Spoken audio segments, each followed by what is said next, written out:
Good afternoon, friends, Rotarians, and guests, to today's meeting of the Rotary Club of Tulsa. Today we have a great program lined up. The Tulsa Historical Society, of course, has a very close relationship to our club, including through donation of the Beryl Ford collection, so we're excited to hear from the new CEO. Let's start our meeting today with invocation and pledge from Darren Walkup and introductions from Alan Whalen.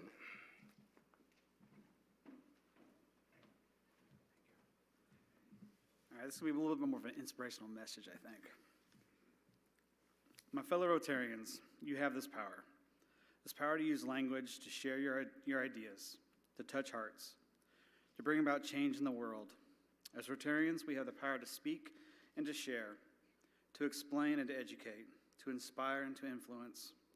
It is our responsibility to share our talents and ideas and to find meaning in other people's messages. May we use our skills to provide service to others less fortunate and help them be self-sustaining. May we continue to grow as Rotarians so that we stand in our community as a symbol of those willing to freely put service above self and make this, our community, and the world a better place to live. Please join me in saying the pledge. I pledge allegiance to the flag of the United States of America and to the republic for which it stands, one nation, under God, indivisible, with liberty and justice for all.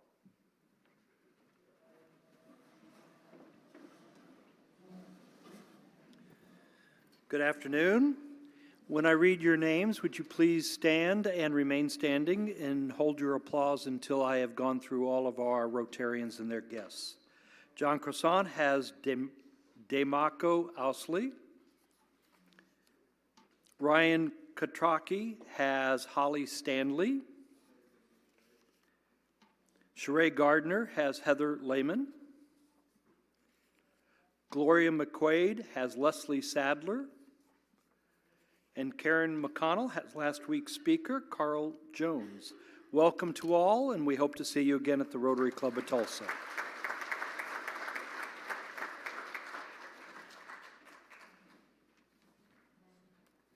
Thank you, Darren, and thank you, Alan. 2 weeks from today will be the fifth Wednesday Service Above Self event. It will be at Goodwill Industries, where our members can offer service above self through assistance. Rotarians celebrate Service Day as a dedicated occasion to live out Rotary's motto, Service Above Self.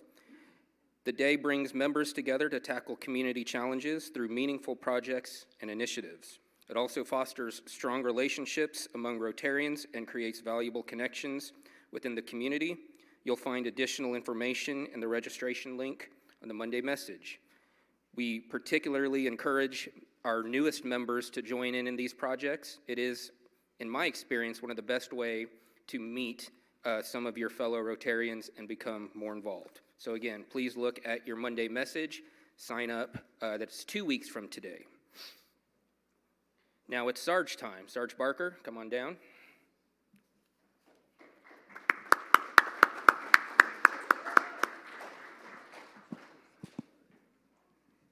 All right, good afternoon. I am Sarge Barker, aka Derek Frazier, and yes, I am donating my hair to science. All right, let's get started today. Scott Philstrip. Scott, are you here with us today? Scott, can you stand up?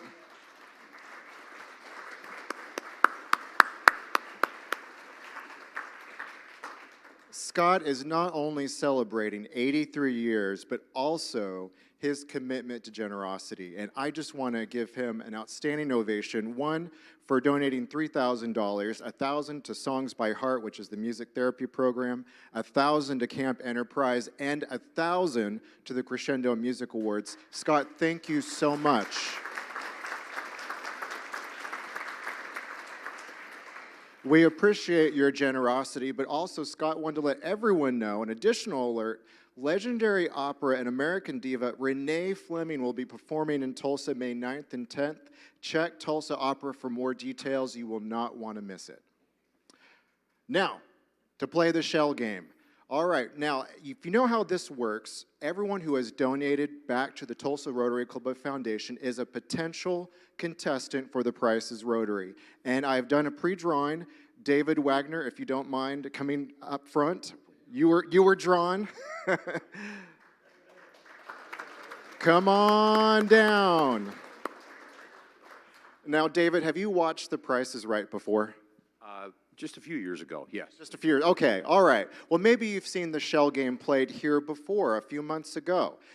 So first, we're going to tell you that if you win, you will get a $30 gift card, a prize generously donated by Mehdi Kesri that you can use back over at Tiamo or Cafe Olé. But also, too, we are here to raise money for the Rotary Club of Tulsa Foundation. So I have $20 here in my pocket, $20 that I will give if David wins the shell game. So just to see if anyone else is feeling generous too, would anyone like to match that $20 here?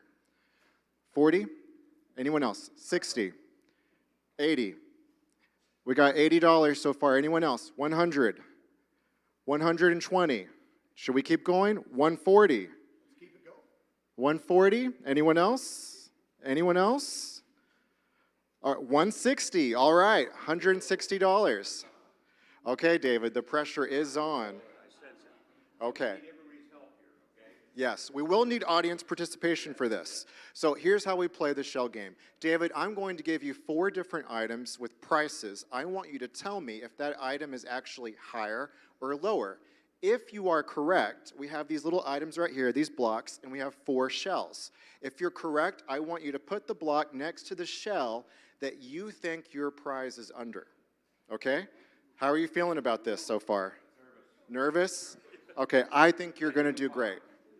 Now we have $160 on the line. First, we have a chocolate bunny, a freestanding 7-inch bunny from Glacier Chocolate. It is solid milk chocolate. I want you to tell me if the actual price is higher or lower. Audience, you can also help. Show of hands on higher. Show of hands on lower. I'm going to go higher. You're going to go higher? I'm going to go higher. Okay, actual price? Higher!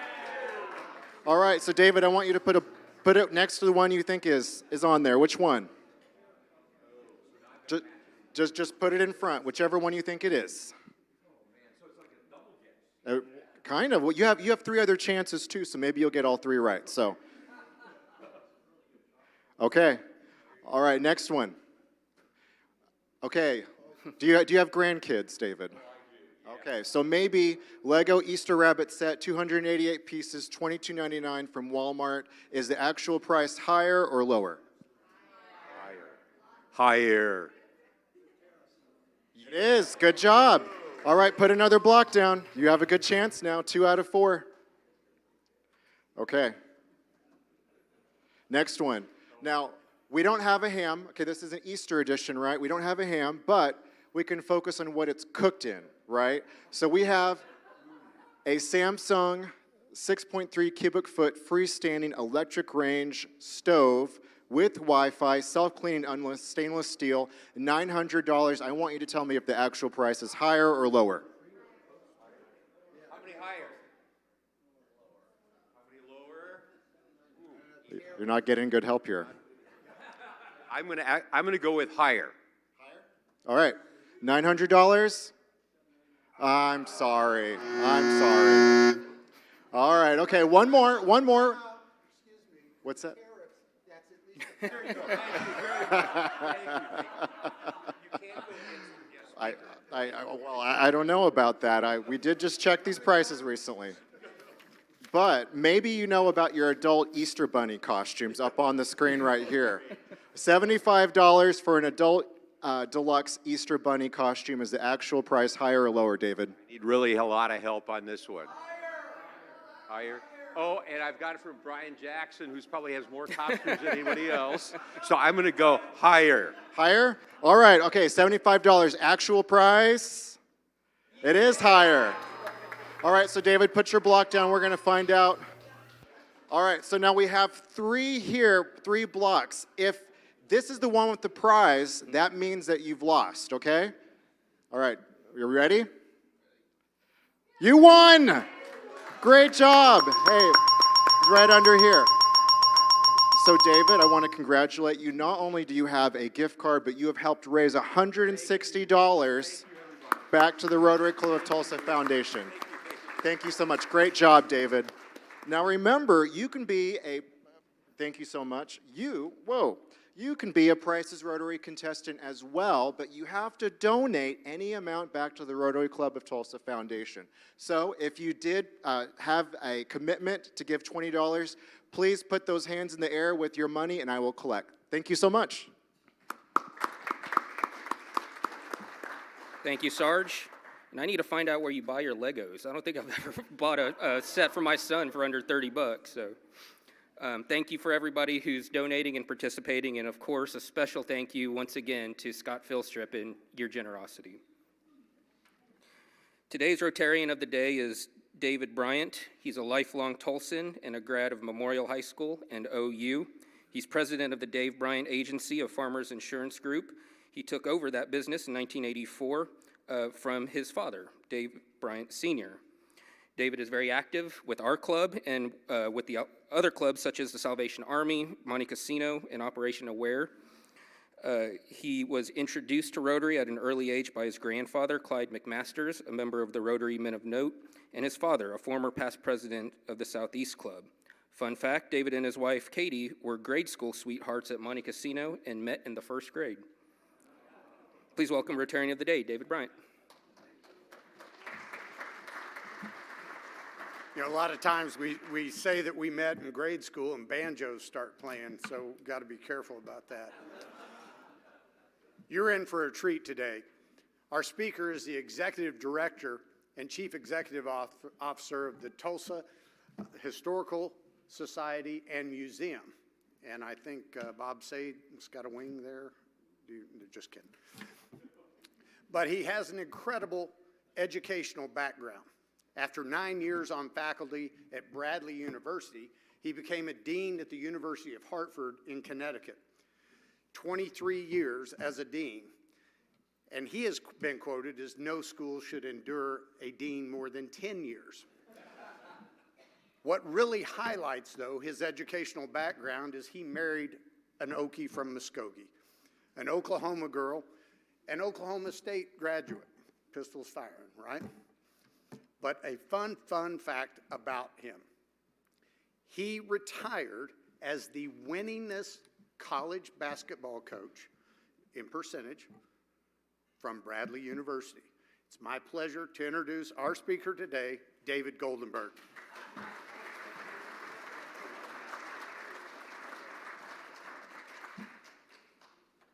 Thank you. Thank you. It is truly a pleasure to be here and look forward. Well, I went one too fast, but that's okay. Thank you. My job is to tell all of Tulsa's stories. That's what I do. But to begin with, how is it I get here? This is a photograph of the Hudson River region. And you see the Hudson River running right up through it. And no member of my family has ever lived west of the Hudson River. We are Easterners, and I swore when I graduated college that I would live west of the Hudson River. I would break that mold. So I took a job in the State Department in Albany, New York, which is at the very top there, 80 yards west of the Hudson River. At least I kept my promise. And I stayed there, and I was involved in mediating cases at an early age, doing that, and decided I really wanted to be in higher education. And I left to go out to Bradley University in Illinois, where, as Dave said, I spent 9 years. And also there, they refer to it as the legendary coaching career.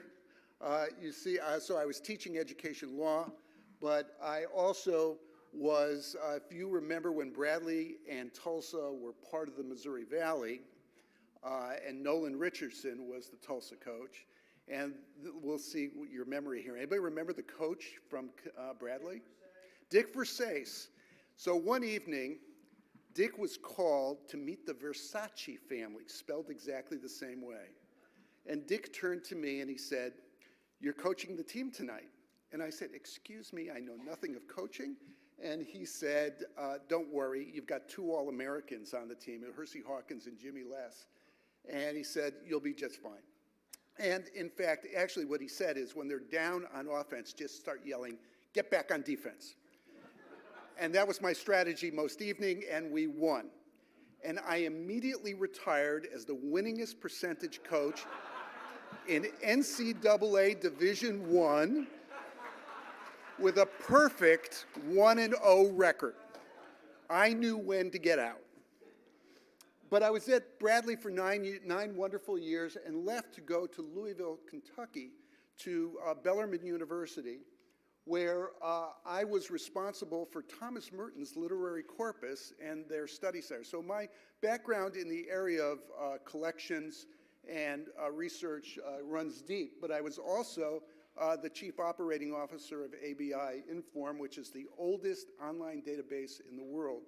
So if any of you have been part of a Fortune 500 company, you were my client.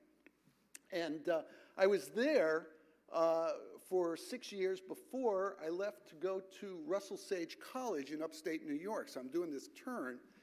And that building you see there is an old historic home. The president and I shared the first floor. I was the provost. And that is the home of Sam Wilson. And you know him better as Uncle Sam. And so that was his living room was my office. And I stayed there for 6 years and then left to go to Penn State, where I was chancellor. And the building you see off the right is the chapel at Penn State. And that is the last place that John Brown was before heading off to Harper's Ferry. So you start seeing a bit of a piece here that history is terribly important to me. And then I went to Hartford and spent 23 years as the senior dean of the university and enjoyed a wonderful experience. And it's there, actually, that I met my wife. And actually, she had seniority over me. I was dean, but she'd been there longer. And my introduction to Oklahoma. And fell in love with her and married her and then went and saw Muskogee and then immediately bought a house in Tulsa instead.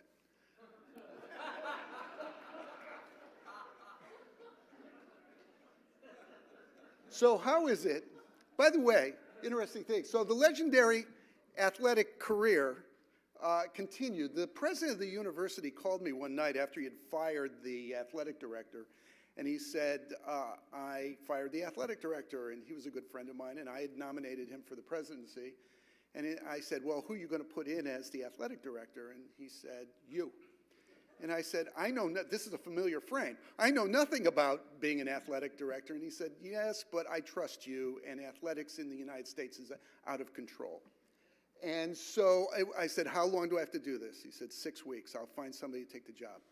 6 months later, I'm still in the job, but this is now Division III. Our women's soccer team ends the year #1 in the nation. I had attended every one of their games, and they voted for me to have a championship ring with them. Yeah. And so not only do I have a perfect record in basketball, but I have a championship ring as well for women's soccer. And so it is great. I was giving a talk recently, and I was going through how it is I got here, and a woman in the front row looks and says, my God, the man cannot keep a job. And I said, well, there was progression here along the way. But it brought me to Tulsa, Oklahoma. We had a house here for the last 11 years. But 10 months ago, I took the position of Chief Executive Officer of the museum. And it's been absolutely wonderful. And if you're not aware, it was founded in 1962 and was initially located in the library.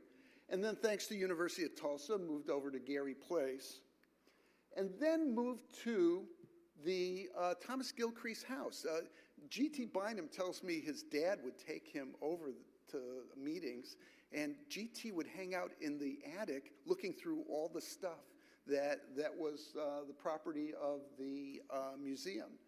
And what you see there is a quote from Thomas Gilcrease about why we collect and why it preserves the history of the city and why it's so important. But there we were at the Gilcrease home, but we knew we needed something, and in 2001 purchased the Travis Mansion. The Garden Center is David Travis's mansion, and the History Museum is Samuel Travis's mansion. They were the owners of Pure Oil during the oil boom, and renovated and opened up in 2003 as a museum.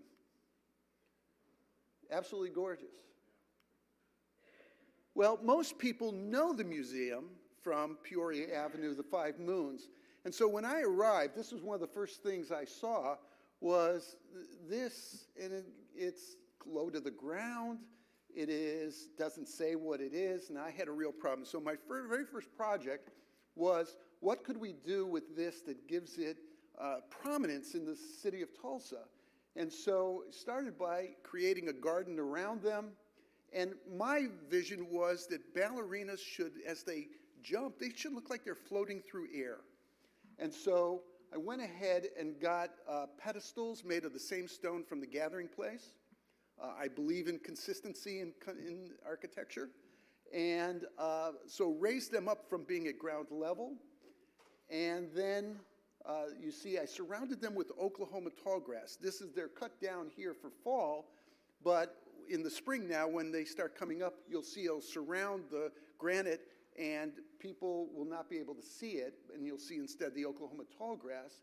And then I put in lighting, and the lighting gave it that effect at night of the ballerinas floating through the air, and that's what I wanted. And I wanted Tulsa to have an immense amount of pride in what these five women represent in terms of the history of Oklahoma and of the city of Tulsa. So if I had asked you, I won't ask, I said, but if you said 250,000 artifacts in our collection, you'd be wrong. And if you said 450, you'd be wrong. Believe it or not, the collection of the Tulsa Historical Society is 650,000 items, and people bring things to us literally every day.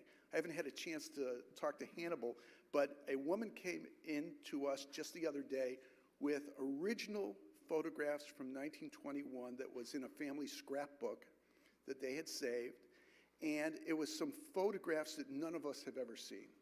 We're very familiar with the photography from 1921, and these are brand new pieces that are in pristine condition and give us yet another piece of information and insight to that day. So we have a rather exceptionally large collection. Well, and if I sat there and said, well, but what does John D. Rockefeller have to do with this? And the answer would be, we have his desk.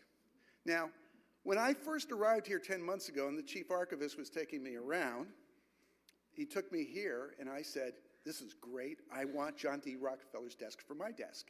And he looked at me and he said, no. And I said, you know, I've been chancellor of a university, and my understanding of hierarchy is the chancellor or the CEO is here, and everybody else is below. And are you telling me that in museum science, it is the chief archivist and then the chief executive officer? And he looked at me and he said, yes. And so that does not sit in my office. It's here in the library of the museum. By the way, he is a great preservationist, and people's things that they value are in great hands with him. This is our current newest exhibit. It's called Home and Hearth. Really liked it. What you see there is a loom. As an example, Home and Hearth looks at Tulsa from before oil and before statehood, so the 1890s. And this actually is a loom from 1840. And it was in our archives in 250 pieces and no instruction manual. And we got a photograph, one from 1890, to take a look at, and as a result, it took 5 people 2 days to put that together, what you see here. And it is part of the heart of our collection up there on the 2nd floor of the museum that looks at what was life like. As an example, you know, your ice was delivered by a horse-drawn wagon, and you gotta love the phone number you have to call for ice. 12.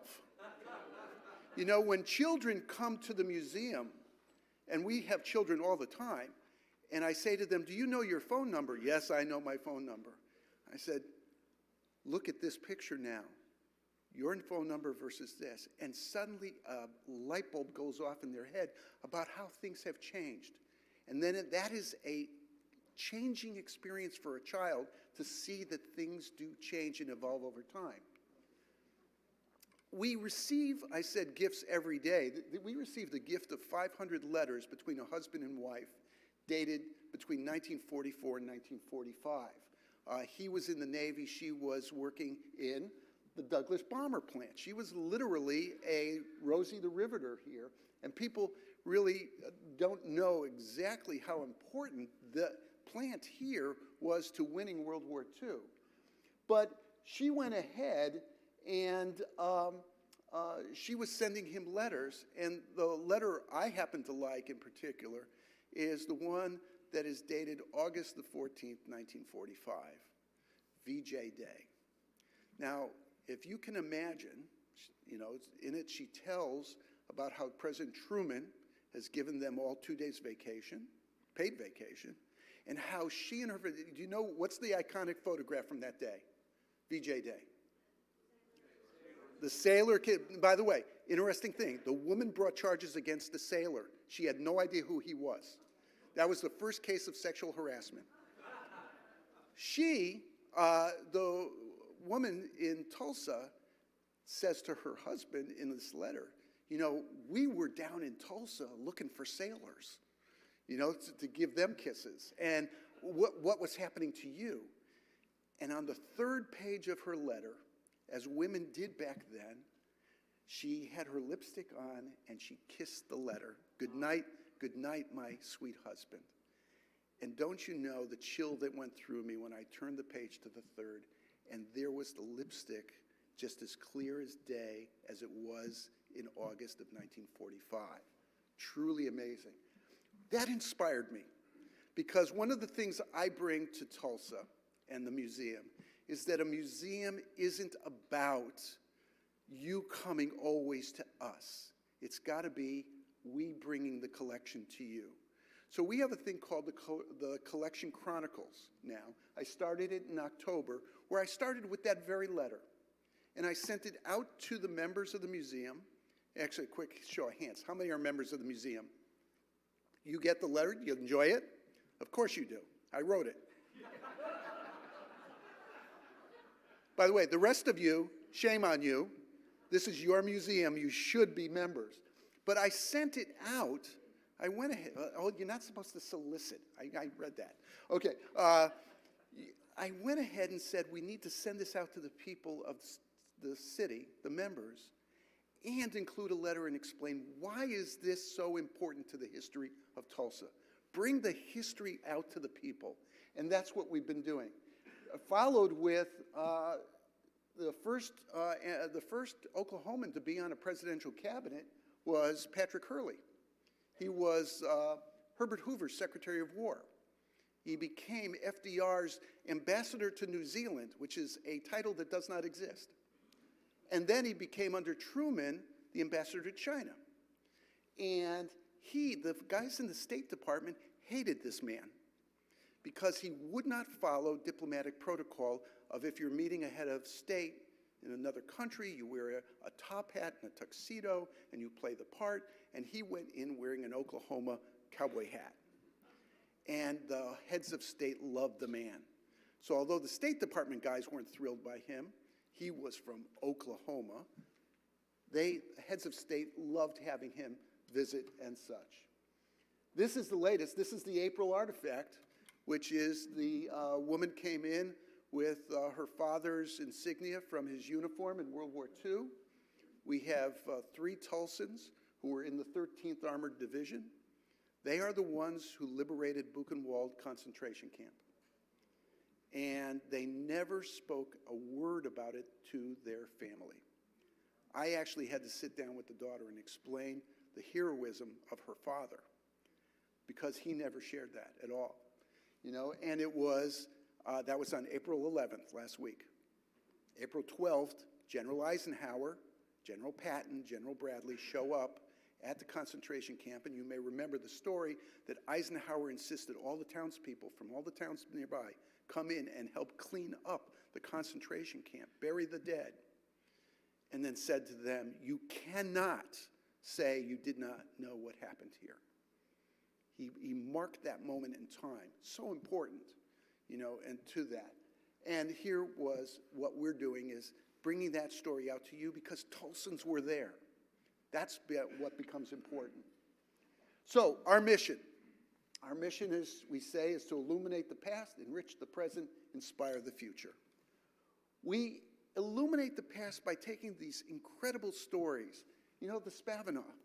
You know, the people who sat down and thought that through and spent the money and the energy to make that happen are incredible. And that story needs to be told and is told. And similarly, we have to tell the stories of all of Tulsa. So we do tell the story of 1921. We tell about the race massacre. And we tell it as honestly as we can, forthright, with no matter who comes in the museum. We try to bring in speakers who will also share. For some reason, Bass Reeves is a hot topic, let me tell you. You'd say Bass Reeves and you'll get 100 people in the audience. And so we do that. Last evening, we had Elise Patchen, who is Maria Tallchief's daughter, here at the museum reading from her new book of poetry. She is an award-winning poet, and it was absolutely thrilling to have her here last evening. In May, we're having Liz Naftali, who is the one who wrote the book about the 3-year-old who was taken hostage into Gaza, and how this woman, Liz, persevered in getting her out of Gaza. And so our job is to bring in speakers that inspire and inform and elevate the intellectual curiosity of people in Tulsa. And our job is to also inspire towards the future. This is a photograph of teachers. At this meeting, I said to them, no teacher, public or private, in this region will ever be charged a dime to come inside this museum. Teachers will always be free because we want them to come in and see what it is we're doing and how we can be their resource. I will tell you, and we have children all the time in the museum, and I say this from the bottom of my heart, it is unacceptable, and it should be unacceptable to anybody in this room, that Oklahoma ranks 49th out of 50 states in education. And it is my vision and my mission to make certain that by the time I leave this position of CEO, that stat does not exist, that we will have moved up. So what we do is we bring in 5th graders. That's our focus. You got to find focus, and for me, it's 5th graders. You can convince them of stuff. You know, my teenager, never. Part of the state standards is that they have to learn about a timeline. Where would they put their own birth on a timeline? Can they then identify where their parents would be? Where the statehood is? Where Lincoln's Gettysburg Address is? If we help teachers by teaching children how to read a timeline, then we're helping them to meet the state standards. We're taking our part to make certain that we move from 49th upwards. And that is singularly our goal. So, this is your museum. All of you should be members because it is yours. We welcome you all the time. And I'm happy to take any questions if you want. Are we okay time-wise? Okay, great. Any questions? How did you get here? I mean, not Tulsa, but in this job. In this job? Okay, so 11 years ago when we bought the house, I somehow got connected with a coffee group that meets 3 days a week. And it's there that I first met Bert Holmes. And Bert Holmes became, God bless his memory, Bert became an incredible friend. And so Bert knew I was dean in Connecticut and kept saying, no, we got to get you out here. And then there was Danny Boudreau was in the coffee group, and Danny insisted that, I find a way to be out here. And then Kathy Taylor, of course. Kathy and I, while I was in Hartford, she and I worked on, if you're familiar with the Cherokee Women's Entrepreneurial Grant, that actually was my idea when Kathy was dean of the business school. And I sat down with her and said, we should be doing something. This is what I see as research, and let's do something. And the Cherokee Nation was wonderful in terms of funding it. We thought we'd get 10 women interested in it, and it was 110 women interested in startup money for entrepreneurial activities. So that's how, so the three of them sat there and said, we want you here, and they started pushing me for that. And then my wife somehow said, yeah, I'd love to have you here too. Yes. Oh, well, so it is the Tulsa Historical Society and Museum. And there's been talk of a name change for a long time. And when I got there, the board was talking about it, and I said, look, you either decide you're going to do something or you don't. I'm a very task-driven person. If you want to have a name change, you find that the word society is very off-putting. The African-American community does not identify with the word society in that title, and they think it's a private club of which they're not welcome. The Hispanic community, the indigenous community, does not see it as welcoming. And so I sat down with people like Bob Pickering over at TU, and Bob was the one who looked at me and said, tell people first what or who you are.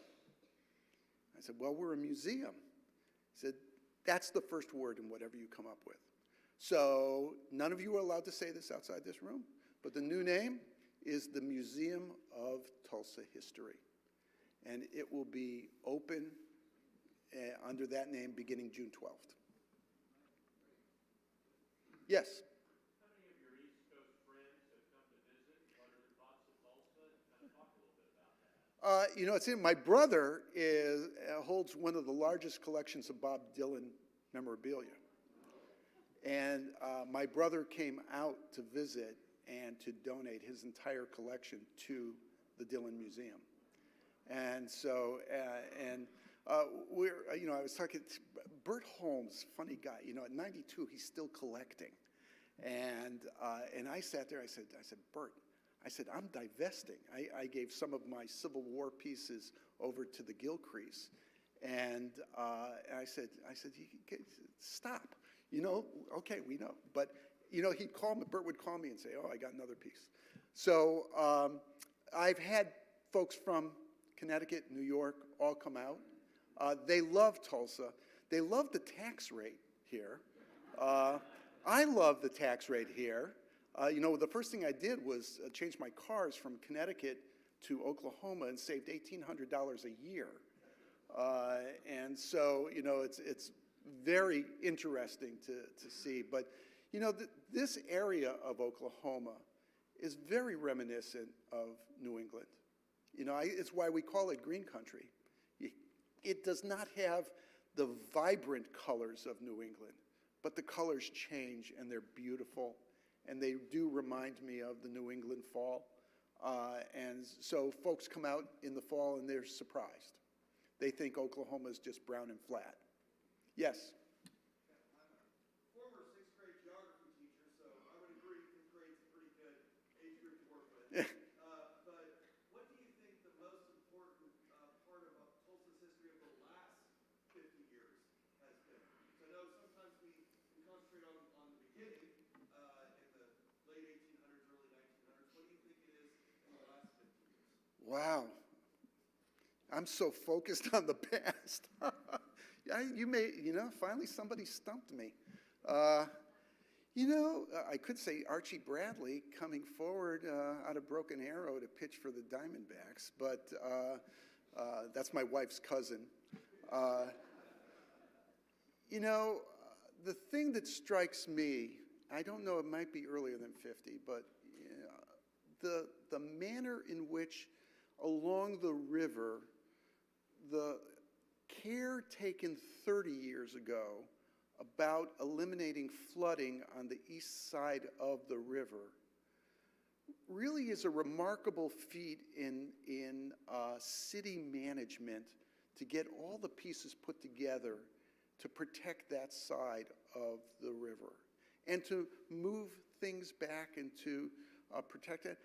You know, it seems like a small thing, but every time there's a disaster in North Carolina, Mississippi, and you look at it and you see Houston in particular, Florida, where there's no code. And 30 years ago, 35 years ago, people here started developing preventive code. And I know it seems small, but I think it's huge. Yes? How much of the collection is available online and how much of what's online is searchable?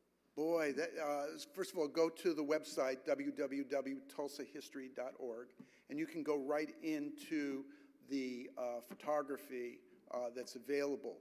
I just signed on a contract for our three-dimensional pieces to be placed into the online catalog.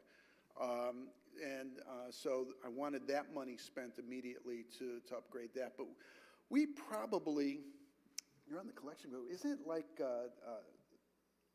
something like 18,000 pieces this last year that we, so we're constantly putting things on. We have wonderful volunteers who add to the collection constantly. But if you'd asked of the 650,000, I would say we probably have about a third of it online. Not nearly enough. And sadly, you know, the National Endowment for the Humanities, I had met with before I left Hartford, I met with the head of the Preservation Commission of the National Endowment for the Humanities about when I was ready to seek a grant for digitizing. And of course, in the last 10 days, all that money for both Oklahoma, the states, the block grants, as well as the federal money and the NEH, you know, got locked up. And now I can't accelerate that. So we're making good progress, but I would say by the end of this calendar year, we'd probably be halfway through the collection. Yes? I'm motivated to reach out to a friend whose last name is Orcutt, and he's quite familiar with his family's history in early Tulsa.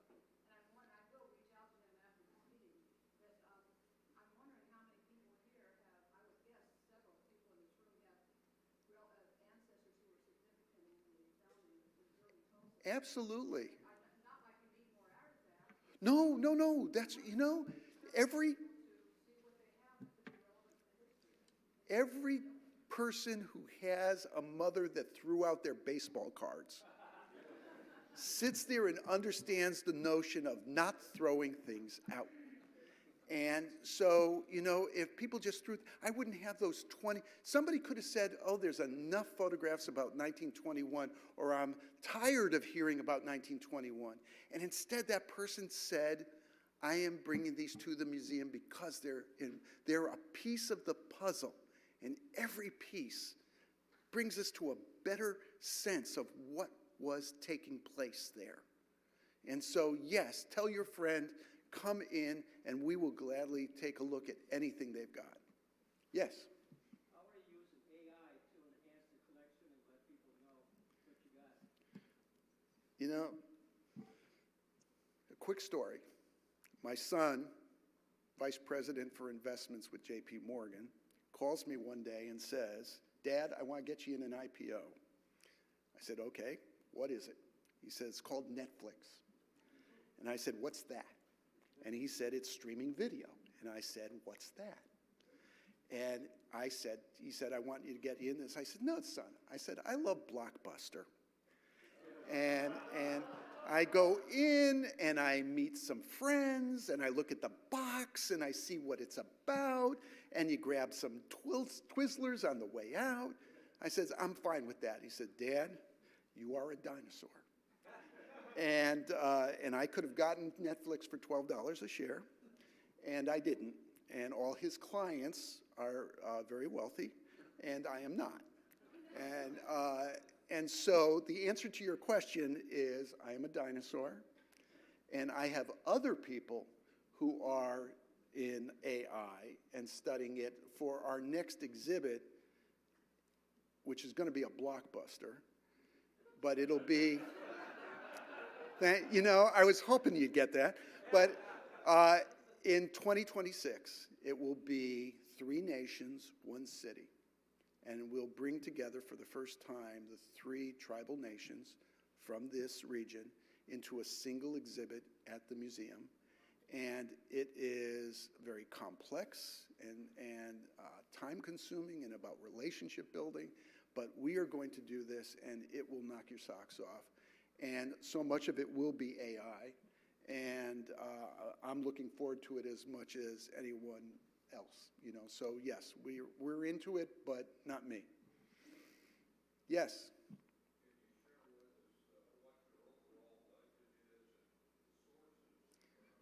Yeah, our overall budget is not enough, and the sources are donation. We're private. We've lost federal funding. We've lost state funding.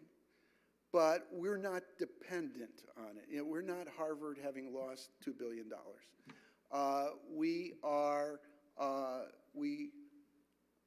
It impacts our education program, which is where our grants generally have fallen. It's impacted that way. So we are dependent on memberships, on private contributions, and on the Tulsa Hall of Fame. So we, every year, create a wonderful dinner for individuals who are elevated to the Tulsa Hall of Fame, and the net revenue from that goes to the museum as a donation, and that's it. So, but it's not nearly enough. I could use, as an example, I believe the Philbrook, here's the number I'll give you. Philbrook has an endowment of approximately $92 million. The museum, the Tulsa Museum History, has 1.3 million. So we are so far behind. And what's transpiring at NEH is the exact reason why you need to have an endowment campaign. So we're already underway with building the endowment of the museum. Yes?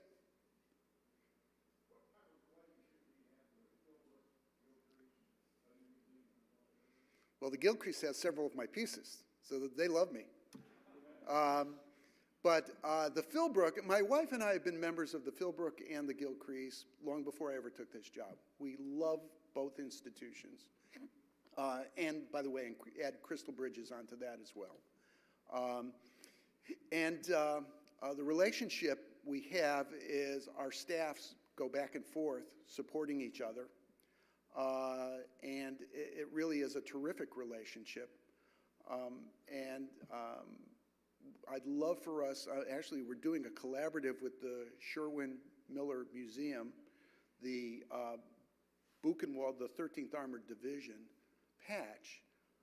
I actually called the museum and said, I'm going to be doing this. And I can't imagine doing something about the Holocaust and not engaging the Holocaust Museum of Tulsa in this. And they were very grateful. So I'm a collaborator. I like to work with other museums and other organizations. And so you'll see more of that formal, but there's been a wonderful informal relationship between the Philbrook, the Gilcrease, and us. Thank you for your time. You've been a wonderful audience.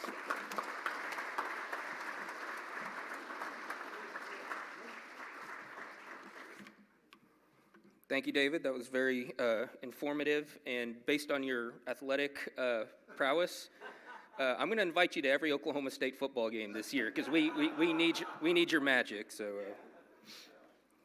but seriously, thank you, David, for that wonderful presentation. Many in this room know that our former member, Michelle Place, recruited me to that board. So the museum is very close to me, and the things that are happening right now are extraordinarily exciting. A book celebrating today's program will be presented to our partner in education school, Celia Clinton Elementary. This week's book is American History for Kids. Upcoming programs, next week, April 23rd, Mayor Monroe Nichols will be our speaker, and we'll be joined that day with Rotarians from Oklahoma City as part of our annual exchange, as well as Rotarians from the country of Chile. April 30th, as I mentioned before, the following week, we will not meet here. We will have our Service Above Self Day at Goodwill. And then the following week, May 7th, will be our annual Above and Beyond Awards. Special thanks this week to gold sponsors We Be Trees, Tim Null, Max Electric Supply, Jack McGumphley, Coldwell Banker Select, Sheree Gardner, OK Ethics, Mary Lytle, Farmers Insurance, Dave Bryant, Ellsworth Construction, Ryan Quattracci, Health Zone at St. Francis, Graydon Yohe, Silver Meeting sponsors, Associated Mortgage Corporation, Chuck Wilson, Bank First, Paul Baumann and Bill Miller, Clear Ridge LLC, Matthew Bristow, Southern Millwork, Bill Vogel, and bronze sponsors, Mr. Ed's Auction, Ed Vielheller, Price Waterhouse Cooper, Daniel Simone, and Kevin McManus, Regent Bank, Elaine Dishman and Greg Boudreau, Spirit Bank, Rhonda Hayes, and T.C. Blair. Committee meetings today, after today's meeting, Get to Know Rotary will meet in room 231. Get to Know Rotary is an informative and inspiring session designed to welcome our new members to our Rotary family. This orientation introduces new members to Rotary's mission, values, and the meaningful impact our club makes both locally and around the globe.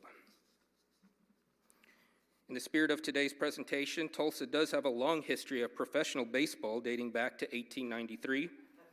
The Historical Society has several images online that you can search by just putting in the word baseball. It includes images of old ballparks like Athletic Park, built in 1904, which sat where today's Santa Fe Square sits, and McNulty Park, which was at 11th and Elgin, where the Home Depot and the remnants of the old warehouse market sit. But I'd like to close on a very small part of Tulsa's baseball history that involved one of my all-time favorite players, Ivan Pudge Rodriguez. He spent 2 months with the Tulsa Drillers in 1991 before beginning his Hall of Fame career with the Texas Rangers. I was a huge fan of his when my family moved from Corpus Christi to Tulsa in 1995, and was thrilled when I learned that Pudge had played in Tulsa just a few years earlier. One of the best stories I ever heard about Pudge was that he got married at home plate at the old Driller Stadium in the middle of a doubleheader. His teammates formed a tunnel with their bats like a military saber arch through which the couple walked down the aisle from the pitcher's mound to home plate.